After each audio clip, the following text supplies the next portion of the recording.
Let's head to the voicemail of Truth and Reason.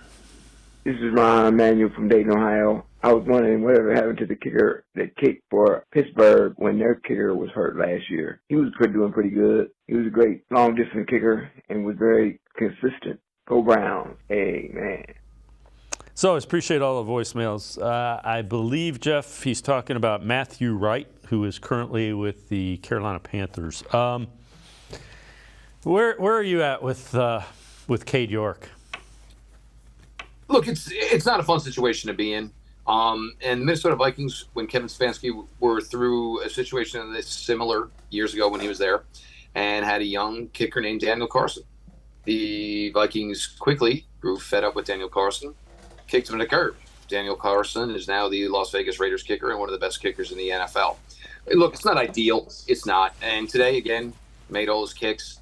Of course, nothing in practice matters. And it's the most difficult. I mean, it's one of the most difficult positions there are because it's not like you can truly bring in somebody that can talk to him about it. Bubba Ventrone, yes, he's a special teams coach. But what in the world does he know about kicking field goals? He probably knows about as much as I or you do. You know, Dave. It's a really tough spot to be in.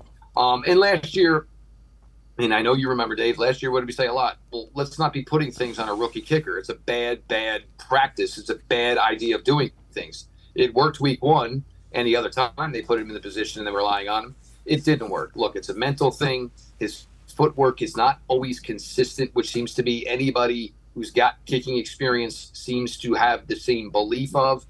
It's a repetition thing. You're always supposed to do it the same, like the way you would, with your golf clubs.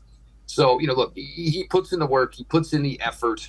But this is not a conversation I think we're going to have unless it's an issue come week one, come week two. I think they're going to let him try to figure this out. And there's not a lot of names out there. Maybe Robbie Gould has some appeal.